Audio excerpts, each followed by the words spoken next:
Today is not Sunday. आज चाहिँ हाम्रो यहाँ मन्डे ट्युसडे सोमबार।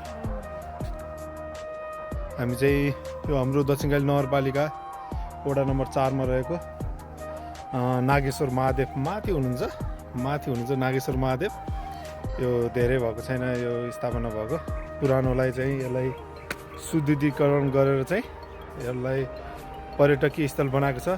अनि प्लेनबाट बाहिर जानुहुनेहरूले देख्ने चाहिँ हाम्रो फर्पिङमो डाँडामा यो फ्ल्याग नेपालको राष्ट्रिय झन्डा त्यो चाहिँ त्यहाँनिर छ। हामी त्यहाँ पनि जान्छौँ।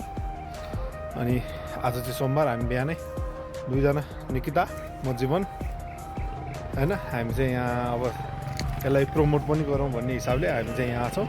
हामी लाग्छौँ अब मास्तिर नागेश्वर महादेवको दर्शन गर्न।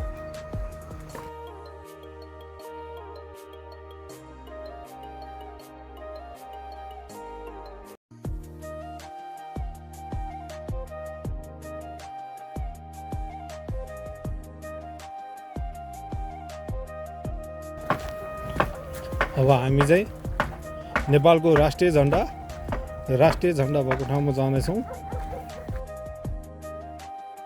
यो हो हाम्रो राष्ट्रिय झन्डा।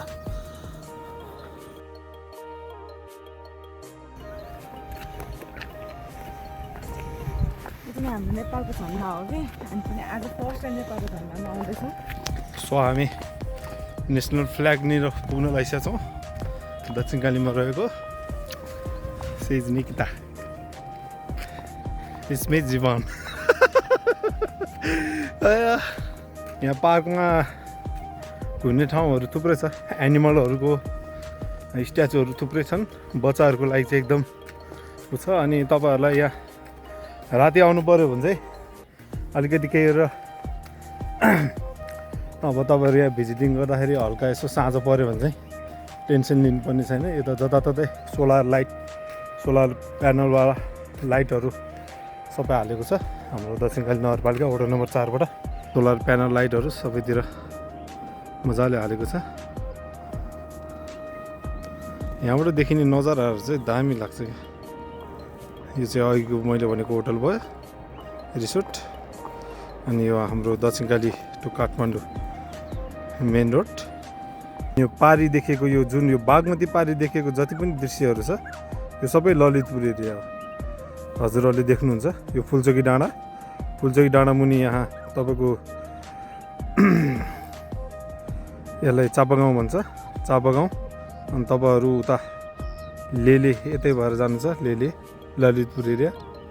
अनि तपाईँको गोदावरी यो साइडमा है। आज यो वेदरले अलिक क्लियर छैन, गोदावरीहरू यता साइडमा। अनि त्यसपट्टि गएर यतापट्टि यो भैँसीपाटी है, ठैब स्वयम्भू ठैब यता पर्छ।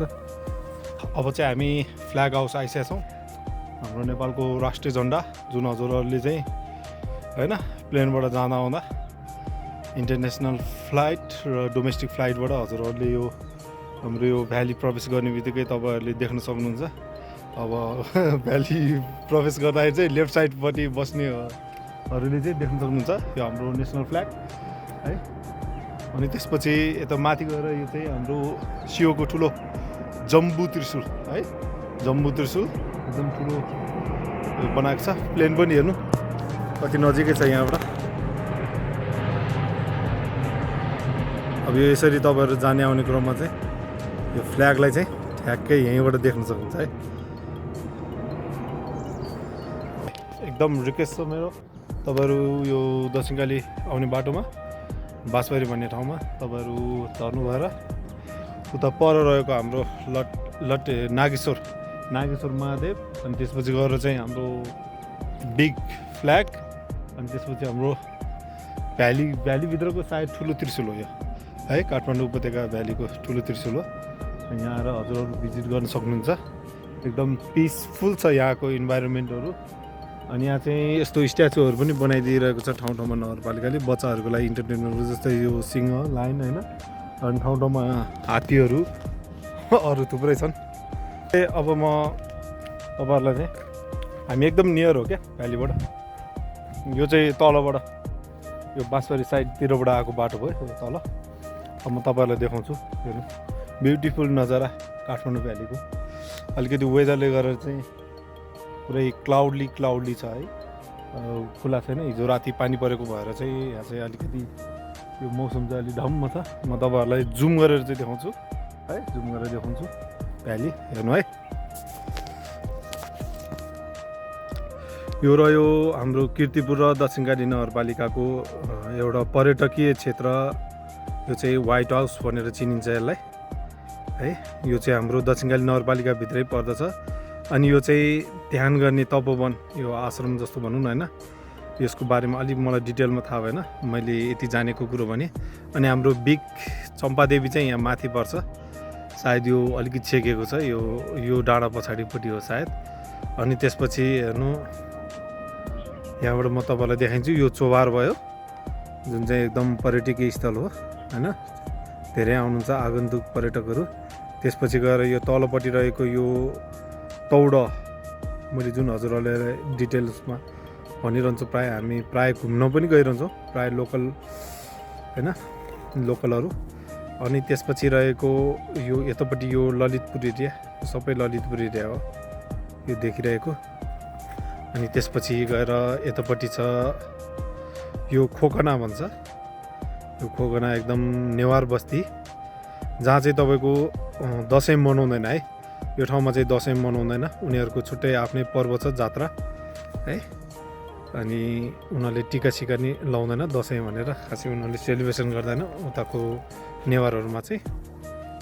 अनि त्यसपछि गएर एकदम वेदरै अलिक क्लियर छैन। अनि तल रहेको यो सबै बागमती रिभर हो है, यो बागमती रिभर हो। अनि हजुरहरूलाई मैले चोभार देखाएँ अघि, चोभार गल्छी यहीँनिर पर्छ। फेरि ओत लाग्ने ठाउँ पनि छ। अनि यहाँबाट चाहिँ यता फ्ल्याग भयो। अनि त्यसपछि यता भ्यूहरू मजाले देखिरहेको छ। अनि हाम्रो निकिता चाहिँ फोटो खिच्ने भनेर मरिहत्ते गरेर छ, धेरै पछिको सँगै घुम्न आयो।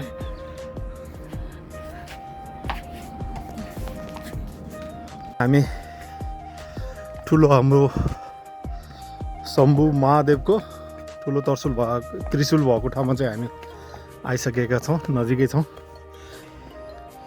मर्मत सुधार र बन्ने क्रम अझै जारी नै छ, टोटल्ली कम्प्लिट भएको छैन। यस्तो स्ट्याचुहरू चाहिँ राम्रो देखिन्छ। यतापट्टि पनि यो खासै के भनौँ थाहा भएन, थुप्रै उहरू बन्दैछ, यहाँ बन्ने क्रम जारी छ। यो पछिको लागि चाहिँ पिकनिक स्पोट चाहिँ हो।